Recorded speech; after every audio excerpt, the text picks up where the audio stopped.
Boom! Good morning, good evening, good afternoon. This is Samuel Davis III, and I am here with my friends today. We are talking about a subject that has been long due in in our conversations. We have not had a conversation about race. We may have subtly brought up different subjects about it, but this conversation today is about race and how we apply it, use it, and utilize it in our everyday work, personal relationships, and just in general. I'm going to start it off with myself by saying, when I walk out the door, and I've had this conversation with my good friend, Gordon, just yesterday. Every morning when I walk out my door, I'm already prepped up before I give it a go because I already have my schedule ahead of me, what I'm going to do. And I don't know what it is I'm going to do until I check my schedule, say, okay, this is what I got to do. I'm going here. I got a Zoom meeting here. I got to do this. I got to do this. Okay. Okay. I got to go down to this area down in La Jolla today. Sometimes it's not that it's necessarily a bad thing, but it's the areas where I got to go to. And when I say that, I've got to go in and I feel a certain way because I am a large black man going into a generally white neighborhood or community. And what kind of mess am I going to hear today? What kind of offhanded comments am I going to get? What kind of condescending remarks are going to come out of the client's mouths? What are they going to say today that's going to throw me off? And how am I going to be prepared for it? How I get prepared for it is before I walk out the door. Like I said, I get up in the morning, I take my few moments to kind of breathe, get my day going, say, okay, let's get going. I post something in social media and I get at it and do my day. But there are sometimes being positive, it takes energy. It takes my own personal energy to go out and be positive with all the negative things that are going on throughout the day. So my conversation today, as I bring my friends in today, is how do you go about and prepare your day? How do you go about it and deal with individuals that you work with? What do you do to when you get confronted with condescending comments about your race or condescending comments about people that make racial comments about other people around you? Are you the type of person that speaks out against it, or do you get quiet and say, well, I'm gonna let this one pass and I'm gonna wait till he says the next thing, then I'm gonna get him, and then I'm gonna wait till he says the next time that really wasn't that bad, so I'll let this go. And I say this because sometimes you get around those individuals and they make these little jabs at other ethnicities. Oh, look at those guys over there eating tacos over there. You know, those taco guys over there. Or look at those guys over there frying that Chinese food up over there. And everybody's got these little comments. And me personally, when I hear someone say, look at those guys, I'm wondering, first off, I might not necessarily turn my head real quick and go, who's he looking at? But I kind of glance over to the side and say, oh, okay, he's talking about some Spanish guys or some Mexican guys or some Asian guys. What else is he going to say next? Because if I start laughing at that joke there, then there's going to be another one. Then there's going to be another one. And then eventually it'll come around to when he's going to test it and he say something a black joke around me. So what do I do about that? So that's what I want to bring you guys out. I want to bring my guys in here, and I want to just talk about things, how you prep yourself for your day. Benji, now you are in the business. I would consider you a major business guy. I don't know why, but I put you in this position because you just came back from a business trip. You went to Minnesota, as you mentioned, and as we were talking previously, I didn't realize how much of a racial thing was going on in the Minnesota area. It's everywhere, don't get me wrong, but I didn't realize how, we had Kyle Rittenhouse ran through there. Wasn't that in Minnesota when Kyle Rittenhouse went and shot and killed those guys? So there's a lot of little things, and that's out in Prince's area. How do you deal with what I've said? How do you deal with it? What are your concerns and what are your thoughts about that? I think it still catch me off guard, right? It's 2024, right? Now, I'll put this, my stepfather is white, most of my friends are white, right? And my best friend in the whole world, he's German, blue eyes, blonde, right? And my ex are Czechoslovakian, you know. And so these are things I'm surprised with, but I can kind of feel like, it's like because I add value, my thing is I can build things, right? Just like most people that have value, they tend to keep you around for that value, right? But if they don't show you value, they will just toss you right out. And Mm, that's when I realized it's kind of like that when I was in Minnesota. As long as you can add value, then okay.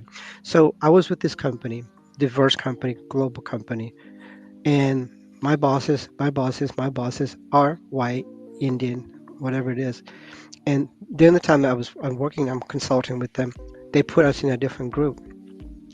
mm, So I got put in with the Indian guy. Great guy. His name was Ram. But I say, Ram, have you look at your roster?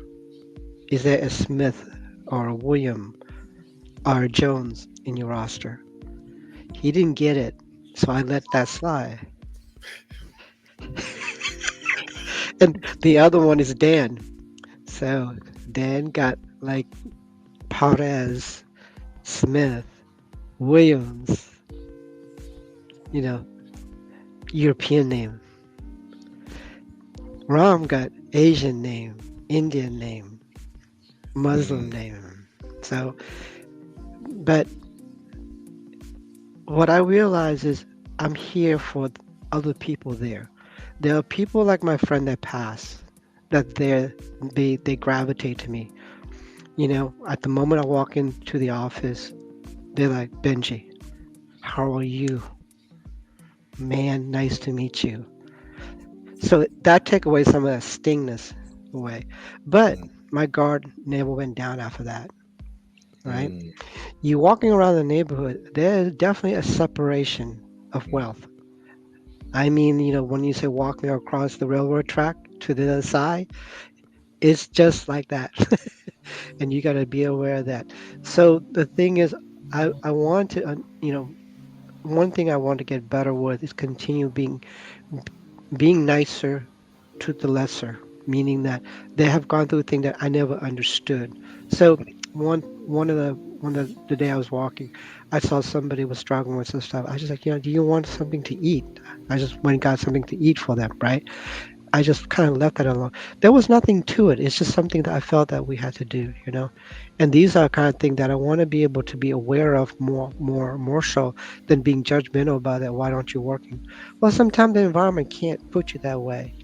Some people never born with that kind of skill set to overcome those resistant, right? And that's something that I've learned as I've gotten older. So let me ask you this now, Benji. Going back, so now you were born in Thailand, Yep. biracial. hmm Biracial. So how is that being a biracial child in Thailand, and in particular being Yeah. white No, no. and Asian? No, I No. was I was Filipino and Thai. My Oh, Filipino and stepfather, Thai. yeah. Okay. So, Okay. but that's still the same issue. So Yeah. remember I told you I ran really fast when I was younger and I fight really hard. That was it. I had two options: fight or run. Mm. So, And so did, so, did, did it affect you much as far as like did I mean it's not like nobody as far as mm, I look from my eyes, you look totally Asian to me. mhm, mhm. So being half Filipino, I mean nobody really knows it, did they? Or Yeah, or they did do. they? They do. They do. Really? Asian know exactly what that is. I'm dark. Like my mom is white Mm, as all get it. Thai people are pale and skinny. I'm mm, stocky. I am like the I am like Puerto Rico, right? I am like the Puerto Rican, right, of the whole thing. And when I go to Asia, like when I go to Asia, especially in Thailand, it's a barrage because there's a mm. racist thing there.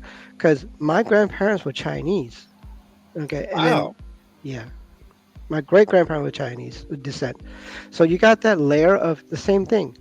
The Japanese, the pale, Bruce Lee, Chinese, yellow. The darker we get, the more we get put down lower on the food chain. Mm. So that's the reason I told you that story about my mom said, "You born a peasant, can you be a peasant?" Because I was so dark. Wow. Hmm. Yeah, Wow. yeah. Ooh. Yeah. So yeah. So definitely for all that worth. So in some ways, because I was right in between, I can get away with being lighter in certain aspect. But if I was in like Thailand, especially that in the city, man, I literally so dark compared to those guys. It's crazy. So now you do have opportunities where you can go in between both worlds, Hmm. light and dark. Correct. How, Yeah. how often do you try to do that, or do you do it, or we call that the word, the proper word for that is we call it code switching. So like in Yeah. other words, when I'm around a lot of black people, I say, "Oh, what's up, man? Hey, what's up, boy? Oh, that's my Hmm. man. What's up, boy?" Yeah. But when I'm around other people, I say, "Hey, how you doing today? I'm good." Yeah. So we code switch. So do you code switch often? When I was younger, yes. I don't do that as much now. I lost some of that street cred Mm, because I've been so business oriented for so long. I lost some of the dialect. But I'm more hippie-ish than anything else because I grew up. hippie. Yeah, because I came to the United States. I went up there, live in Northern California for a while, so I got that kind of flower child attitude. Kind of like the beach life kind of thing. I was more of that than anything else. So when I communicate, it's more of that pattern, right? So when I go to the business meeting, then I kind of tone that down a bit. But when it come down to just general talking, I'm like, I call everybody the same thing. It's like, what's up, man? Things like that. Things like that is my pattern. I I actually accept that pattern because that's how I communicate, and people recognize my pattern the moment they hear my pattern. They're like, "Oh, Mm, that's Benji," you know. wow. So I don't change that. In business tone, it's a little bit different when I speak with the executive. Sure. That's a little bit different. But other than that, same stuff. It's just for me, so the business part is just a game. The rest is life, right? And sincerity is important. But for me, being able to recognize the two authentic people, people that, like for example, like I mentioned about just being there, don't judge. If they need something, give it to them. I rather them I give to them than them taking away from me because that's what other people do. Right. That's Right. the whole thing, and that's what I was mentioning about that. Okay. Cool. So now next up, I have to bring in my friend Gordon Chavez. Gordon Chavez, if you didn't know, he's biracial. Now, how does he go about playing things? Gordon is a product of a white mother and a Mexican father. But looking over here with this with the Oceanside background that he's got, living in Oceanside, California, you know what? I would have thought honestly, because I've seen Mexicans light, dark, and I've never really seen a dark Mexican. I can't really say that I have. I'm sure you probably have. But how do you go about navigating your way in your days being who you are, Gordon? Well, well, my first thought was like, should I remove the Chavez from the label on my video right here to sneak up on people? But I think, um, I think in general, it's been like an identity crisis when I was a kid. It's Mm, been like this, because I shared with you yesterday, Sam, that my mom is Swedish Welsh, so like very white, red hair, freckle face. She's great now, but she was like the girl from that cartoon Brave, red hair. She's just she's white, right? wow. She grew up in northwestern New York, upstate New York, and somewhere between that and like Ohio, Youngstown, Ohio, and so she grew up in that area, but she had the opportunity to do a lot of travel during her college years, and she ended up in Southern California, and that's where she met my dad. And my dad is Mexican, but my dad, I wouldn't say he's dark, right? He's an average, I guess, skin tone for Mexican.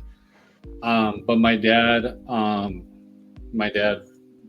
was born, raised, and grew up in Mexico, right? He didn't come here till he was probably 19 years old or so, and then I'm the product of that, right? And so, um, but my mom has no siblings. She's an only child, so I don't have cousins and aunts and uncles and all of that are white. I have my dad, on the other hand, who's Mexican, who he and his siblings, I think, are like total 11. So I have plenty of aunts and uncles and cousins that are brown, and that's what I was raised around. I mean, when I went to elementary school, I had to take ESL to learn English when I was in kindergarten, and so Spanish was sort of my first language.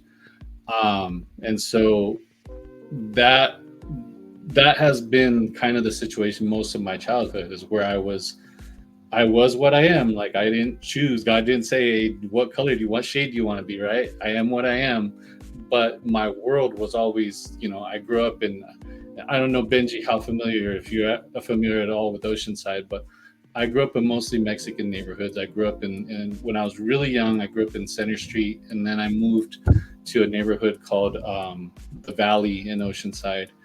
And so I was always in these worlds that were a bit darker than I am, right? And I think that exposed me to a lot of different things. Like, I from really young, I saw, or my mom made sure I saw certain things that were happening. I remember from when I was, I mean, I must have been like 5 or 6 years old, and in our house we had three different households living in one house. We have my mom, my dad, me, and my brothers, and then my uncle, his wife, my cousins, and then another uncle, his wife, or actually another aunt, a single mother with her children.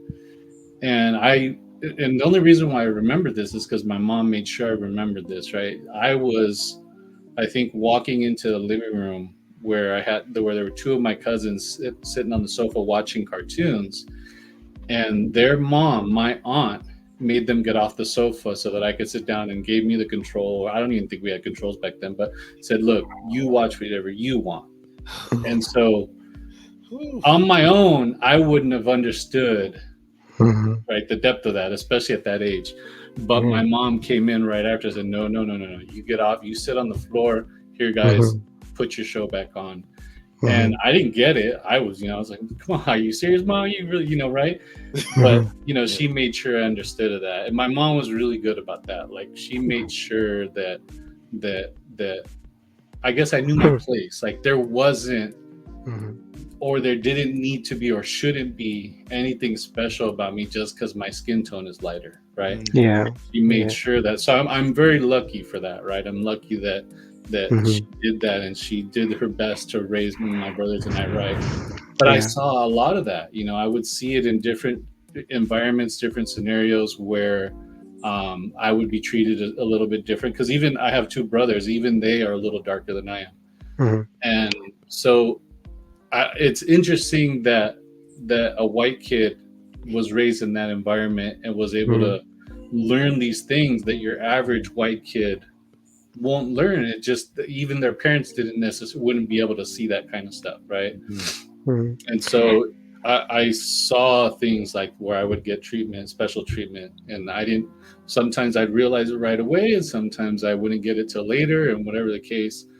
But it was definitely interesting, because in my head, the perspective that I have, I feel like not so much anymore, I guess. More now, I'm more trying to expand, right, who I am, and my perspective on life and things like that. But as a kid growing up, I would say that I had a very, I guess, Mexican American, Southern California Mexican American perspective on life, and the way I saw things. And so I was into the kinds of things. I mean, from when I was 6, 7 years old, I remember watching movies like Beat Street and wanting to learn how to break dance from a very young age. And I remember the pachucos and the cholos on the corner, when they didn't have drugs to get high, they get a sock and spray paint into it, put on their face and get high from the spray paint. And I had uncles that used to gangbang in the neighborhood that I grew up in. And so it was a very unique, I guess, environment. And so I think it gave me the opportunity to see the two sides of things to some extent, I guess. I don't know if that makes sense. So well, let me cut you off on this, because I think growing up, I think so how would I say it like this? Because both of you have the ability to kind of go in between two different worlds. Mm-hmm. light skin and dark skin. Now, I will say I've had that opportunity as a black man, and mine was being tall versus being short. Mm-hmm. Mm. Coming in as an athlete versus a regular guy, Mm-hmm. there is that you get that ability to kind of walk between two different worlds. So I can kind of walk in and kind of like, well, I got the advantage because I'm taller than everybody else. I'll get picked first for basketball. I'll get picked first Mm-hmm. for sports. That's when I have all of the good stuff happening, and I feel empowered. Now, as I got older, I start seeing a lot of different things with colors and everything like that. Has there ever been a point in time, and I want to ask both of you that, where you knew you got that power? I'm gonna walk in. I'm gonna get some favoritism when I walk into this room. Have you ever walked into the place knowing, oh, well, I'm light skinned, so I'm gonna get it. It's gonna work. Real talk. I just want to ask that real talk because I'm being honest. I know I've walked into a room when I walked to a room and it's like I'm taller than everybody. Oh, I'm cool. I'm gonna make this team or I'm gonna do this. So I ask that to both of you. It's actually sort of. So I'm a foot shorter than you are, literally, right? So I'm 5'4", right? So, but like this is what my friend of mine, she's like, we walk into some restaurant, they just part when I walk. She's like, Hmm. I don't know why they do that to you. I've seen that many times.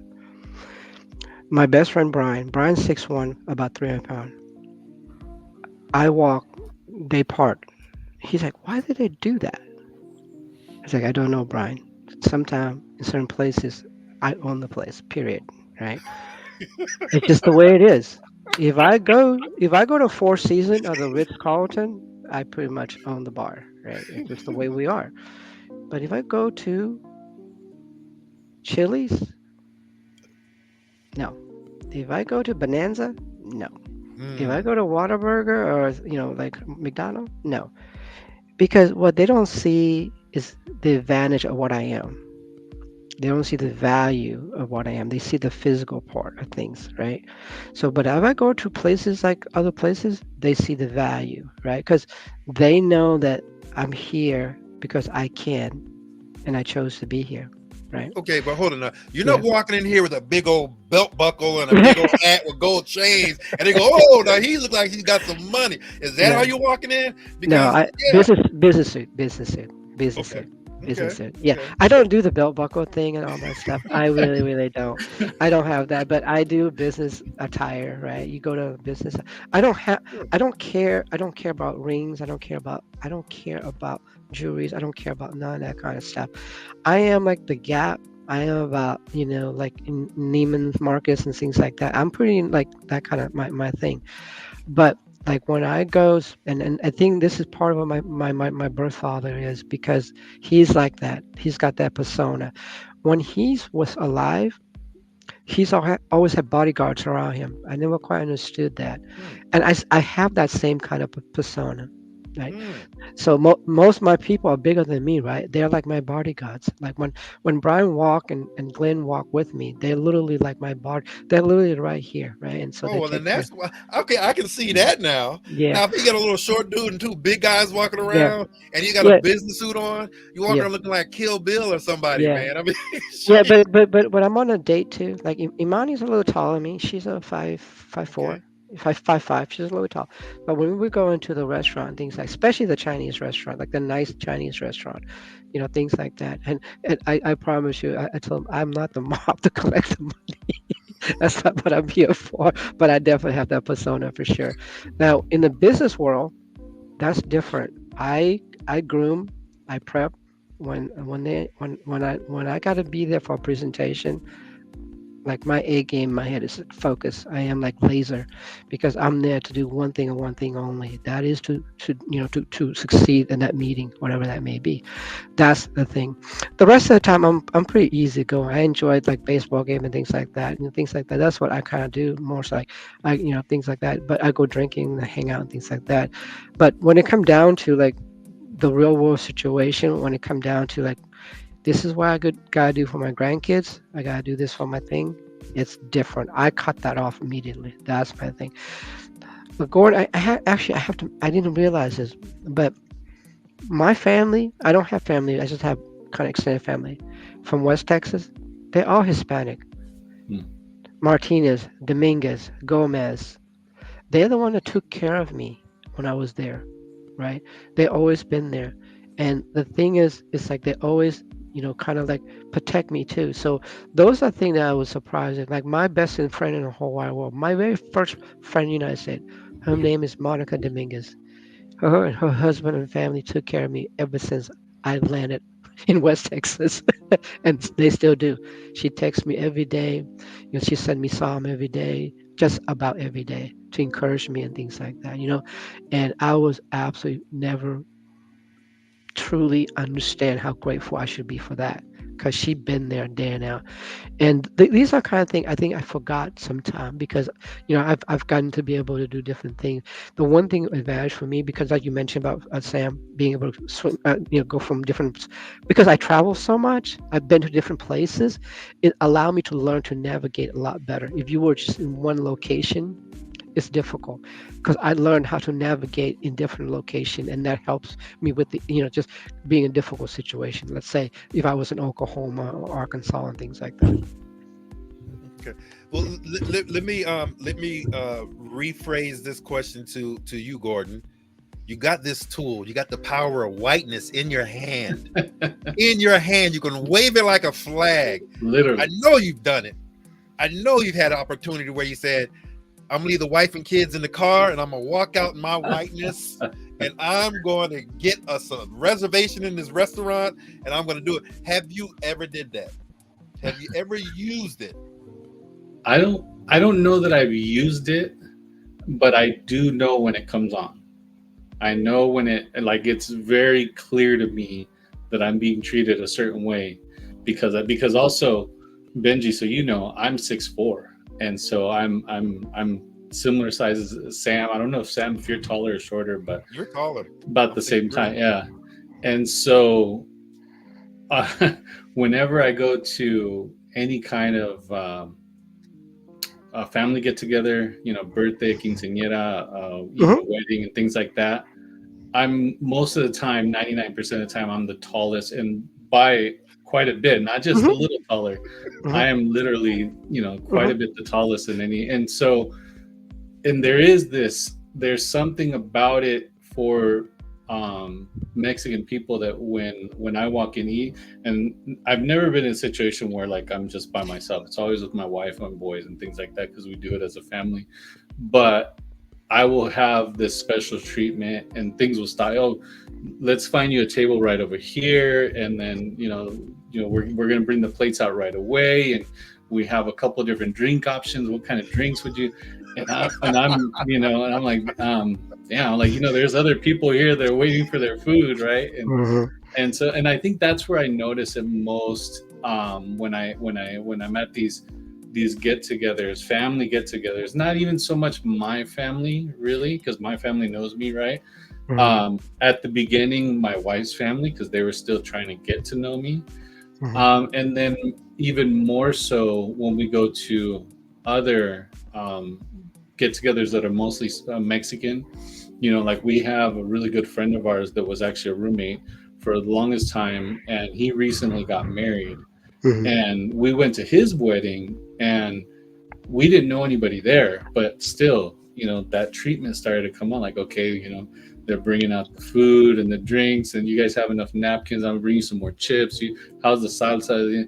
And it almost feels like I'm in this restaurant where they're trying to be very hospitable, which to some degree, there's nothing wrong with that. There's something about hospitality with Hmm. the Mexican culture, which is a really good thing. But I think there's also something when it comes to race that Mexican culture looks up to people that are lighter skinned. Like Hmm. if you turn on Telemundo or Univision or Hmm. anything, the reporters always kind of look like me.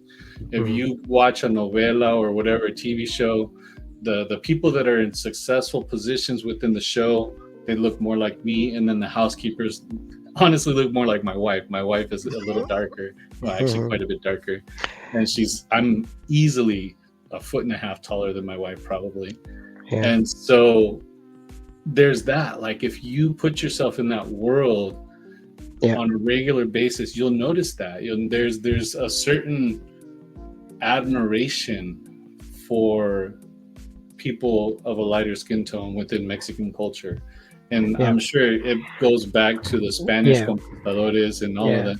You know, I Yeah. know that, Yeah. and so it's still hundreds of years later. It Yeah. hasn't been pushed out, right? It's still Yeah. there, Yeah. and so I do see that when Yeah. I go into these environments and I walk in, Yeah. and you know, Yeah, and Brian and I, we talk about this all the time because, like I say, he's like when we go to like, I don't mean rude, but like a regular restaurant, they try and put us in the back in the corner of the restaurant, and then if he's like, why did they do that to you? It's like because they don't know any difference, right? But if I go to places like, let's say, like other places, like the high end places, they like no. Yeah, because the reservation is made, they know who it is. I've been there, been the regular and stuff like that. So I get the game, and that's perfectly normal in some of that situation. I think that's great and all, but sometimes what I get upset really for me is really is like my own people treat me worse, right? Sometimes like we were at Four Season, and I'm in my suite. I'm in the villa where the golf people are. Like I'm in the Crenshaw suite, right? They thought I was the maid or something, right? I'm like, no, no, this is my room. And so like, I can do the whole suite. I can do the whole patio by myself for a wedding if I wanted to. If Brooklyn want to get married there, I could, right? But they look at me and they look at Imani like we were the maid, right? And the groundkeeper. I was like, no, no, no, no. So these are things that would, but they do that with the Indian guys too, right? My colleague actually got that whole section for his daughter wedding, and it's a tough thing, and especially my Indian friends are dark skinned, like Naren is dark skinned. You can clearly see how they treat him compared to a lighter, m- you know, kind of like color skin, right? So it's a big deal. It's a big deal. And so, I kind of, I don't say I ignore it. I know it's the present is there, but I try to like navigate the quicker from there and doing those kind of things. But yeah, the world's not fair. I learned to accept that fact. But what I also realized the gift that I've gotten, right, is my ability to cultivate and motivate and manifest. It's extraordinary, right? So I trade that all day. I would do that all day. Whatever price I gotta do, I'll go from there. But what I have to be able to continue is translate that to my grandkids and the kids of people and the people. My best friend, Monica and Joe, they always ask, please give my grandkids and my granddaughter what you do to get out, to go forward. And that is my new jam. I got to learn how to teach those guys, just like you, Gordon. You teach people how to be financially, uh, Literate. educated. Yeah, illiterate, right? Those are important things for our people. That's a very wonderful cause. I mean, it sounds simple. Like Imani's 29 and she can barely figure out her credit card. I gave her like my American Express. She blew it out like by 7,000. I'm like, how did you do this? I'm like, that's the difference of not knowing the financial, legacy thing, literacy thing. I like what you said about our people when you Yeah, said that, because for me, and I'll say this, and I think I remarked this yesterday, when I worked in law enforcement, you have to be approachable. A yeah, person has to be able to say, well, I got to be able to talk to this guy. If I got to be able to talk to this guy, yeah, period.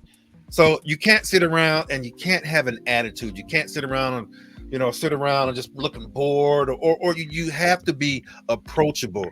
And when what you said about our people sometimes being worse than anybody else, yeah, that can be a real problem. um the thing that I learned to overcome a lot of that stuff is, I learned to overcome a lot of that is with confidence. mhm. Sometimes I gotta fake the funk, but I confidence. like that. And I say that, and again, Yeah, we talked about this yesterday, yeah, Gordon. yeah, I would be, I had to go into that prison every day. And let me tell you something. It's scary. It's Yeah. scary.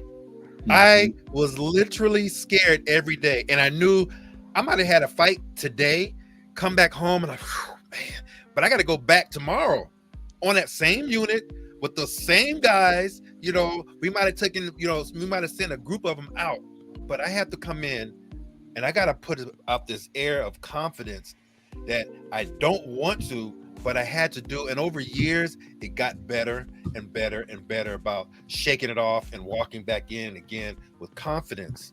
And that's the one thing I would definitely give you guys all a challenge for, that is whenever you walk out, for me, is I walk out, I'm ready to be the conduit for somebody to meet a black person and say, hey. Now, I used to get upset about it. It used to bother me when they used to say, you're not like the rest of them. That used to bother me. You Mm, know what?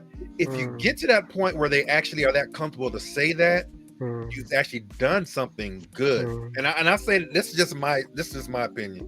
You've mhm, done something good because you've actually got them to lower their defenses or their offenses, depending on how you look at it. And the mhm, person says, hey, I can actually have some kind of dialogue on a racial basis with this guy right here. mm, So that's one of the most important things for me when I walk out the door. It's not only that I represent my race, my ethnicity, but there are other people who have never encountered my race and my ethnicity. And I went on a course one time. I went on a course in Orlando, and this guy, we were having a conversation, and in the middle of conversation, he just said, hey, my brother got killed by a black guy, and I never thought I'd sit in front of another black guy, mm, you know, and have a conversation. mm. I didn't know how to really take it, but just the training we're doing, it's just we just say, just take it and just kind of let it go off your back, Yeah, let them speak. yeah, yeah. And that's kind of how I have learned to take things, but I always am ready and receptive for whenever that person or that individual says, hey, I've never Yeah. encountered or had the opportunity to speak to somebody. Well, guess what? What other questions you got? What other questions you Mhm. got? I can Yeah. tell you everything you want to know because I got some questions about you. Why did you treat me this way when I first walked up in here? Why is Mhm. it that your people always seem to do this, blah blah? And I throw it right back at them. There is a comfort. If you get comfortable, that's an opportunity for me to get comfortable too. And I love it, Mhm. love it. You can have that Mm. kind of dialogue. Go That's ahead, Gordon. I awesome. see you shaking your head. What you got to say That's about awesome. that? That's awesome. That's Well, awesome. I was going to talk about, and connected to what you're saying now. Earlier, you said, and what I heard was that sometimes you're in these situations or in these spaces or environments where somebody says something, right, and then you said, well, do you let it slide or do you say something about it, right? And it's similar to what you're saying loud, like how do you respond to this, right? And so I think that I've come to a place through a lot of just working on myself to where I don't want to let anything slide anymore. But I also don't want to make people feel like I'm attacking them for whatever it is that they said. And I want to live in a, I guess, with a perspective of giving people the benefit of the doubt, right? Mm. Did they say something? Yes. Was it offensive? Yes. Did they mean to be offensive?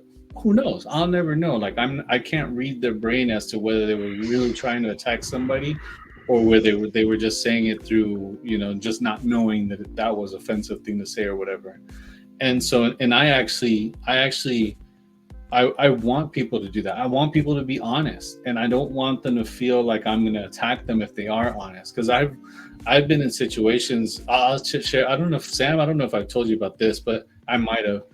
But I'll share this. That I was in a situation one time where I was at work and I was using these floor scrubbers that you, I don't know if you've ever seen them. It's usually done late at night, early in the morning at the Mhm. stores, and they're scrubbing the floors with the thing, Mhm. scrubs and vacuums and sweeps it all up all in one thing.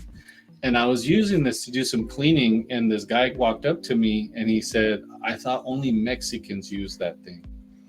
And And at first I was like, okay, how do I respond to that, right? First, but I had to catch myself, and I said, you know what, you're probably right, because my last name is Chavez. Mm, And he turned red, like he was just mm, bright red. He didn't know what to say, and I didn't get upset or anything. I didn't, that's all I said, and I kept going about my business. And he came later to me and he apologized, like, I'm sorry for what I said. I really didn't mean to be offensive. But I think that was a situation where he was being, he knew that, like, it wasn't out of ignorance that he said that. He was saying something that was offensive, knowing that it was offensive, and rightfully so. I could have attacked back, right? But that wasn't going to solve anything, right? And so in some situations it's worth the conversation and it's worth talking about it, and in some, that it's pointless, because some people, that's just how they think and they're set in the ways, and one small conversation is not gonna make them change their perspective on something like that, and it's not even worth the time and the energy. And so when he apologized, I was like, you know what, don't even worry about it, it's no big deal. And I let it go, and I could have gone more into it, but it was pointless at that time. But there are situations where people say stuff and you can actually talk to them and say, you know what, that's actually, depending on who's listening to what you're saying, they could be offended, and it's because of this and because of that. And they will respond and they'll say, oh, you know what, I didn't know that, you're absolutely right. And they'll understand it. This guy wasn't going to understand it, and so I didn't really waste my time. But Mm. I look forward to those situations where I need to get a little bit out of my comfort zone and say something and not let things slide, but do it in a way where I'm not making other people uncomfortable, so that next time when I'm around, they're not hiding it. I don't want them to hide it. Right. If you have these thoughts in you, and maybe they're racist, borderline racist, prejudice, whatever you want to call it, feel comfortable to say it in front of me, and I'll do my best to work the situation to where either you understand why, or it just is what it is and I leave it alone. And so I don't know if that makes sense, but I look forward to those, I think, and I'm mm. making it like my mission to not let things slide. And Mm. that's, it is what. Yeah, you guys. I think that's you guys are much more kinder than I am. I lit them up to a T. I think that's like being a short man syndrome. I just lit them up to a T. And so yeah, so I'm Yeah, going to I keep. think the Yeah, reason why I do it the way I do it is because I yeah, know that they're gonna watch themselves yeah, later. It's not gonna solve it. They're still gonna yeah, have those thoughts, and they're yeah, just gonna see me at that point. From then on, they're gonna see me as more like an enemy than yeah, somebody that wants to work yeah, with them through something. yeah, yeah, And I yeah. don't know. It's interesting. That's true. It's true. You know, we were at the Ritz Carlton up there in the Key Biscayne, and I lit them up. And Imani asked me, he's like, "Why are you so angry?" I said, instead of being jealous of me, why don't you ask me how to buy this hotel? I would teach you how to do that. I wish you would to ask me how to buy this hotel, the Ritz Carlton, and I will show you. But they don't. They don't. And I would have asked. Actually, I have. That's the difference, I think, and that's something that's within me. But I can't project that because not everybody's wired like and built like what I do. So I had to be really, really, but I went to the manager about that, and I really rarely do something like that. But I was really, really upset, and so I was like, we are here at up here.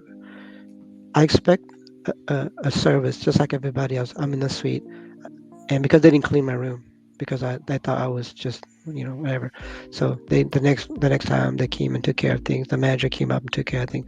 But ultimately, when you are at that point, like you mentioned, it spoiled my vacation. It Mm. wasn't worth it at all. It made that I made me realize that I got to work on me, not somebody else. Because you're right, I should have be able to say, you know what?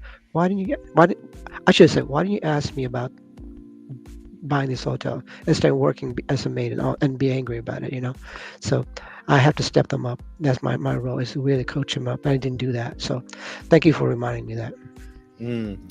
I look at those things. Those are what you call teachable moments. Mhm. And that's exactly what I do, Gordon. I do the same thing. So I look for teachable moments, and sometimes you might not be able to teach them, but they're going to learn something. And what he learned was, I'm not going to go out there and say that again around anybody. And he looks like he's white, but I Regardless learned of this context. time. he, he learned. Yeah. He's still precious, but he's learned to just be sure. It's like, Hey, what's your and name? look, and on you, Benji, you coming in with with $250,000 contracts. Yeah, I'd be a little bit nervous. That little 5'4" dude. Yeah, let me watch out for him. Yeah, make sure you clean his blankets and switch his blankets and change his bed linen out too. But those teachable moments are um that comes with the learning that you learn in your life experiences too, and it become teachable moments because you recognize it, and instead of just going off and saying, "Hey, who do you think you're talking to?" Or going off or saying something smart, because I've done it. I know I've had the ability to sit back there and I've heard somebody say something negative, and I've sat back and I could have thrown something negative back. And if I wanted to just go at it, sure. But these are teachable moments. And you get to teachable moments when you're mentally prepared and you got a bigger understanding of the whole situation rather than just my or their simple, narrow minded thought. Somebody Mhm. sit back there and say certain things, you go, okay, Yeah, all right. Now I got an opportunity right now. And I had to learn that a lot in prison. yeah. Real talk. When you're walking in prison and someone says, "Hey, you bald headed mother such and such," now I can turn around and look at him Yeah, and I can sit back and say, okay, yeah, blah, blah, blah. And there are times where I have felt like that, where all of a sudden, just today, for some reason, he had to say the right thing at the right time, yeah, and I just went off. And then after that, I sit back and I got to deal with the repercussions of riling up the whole unit of drama.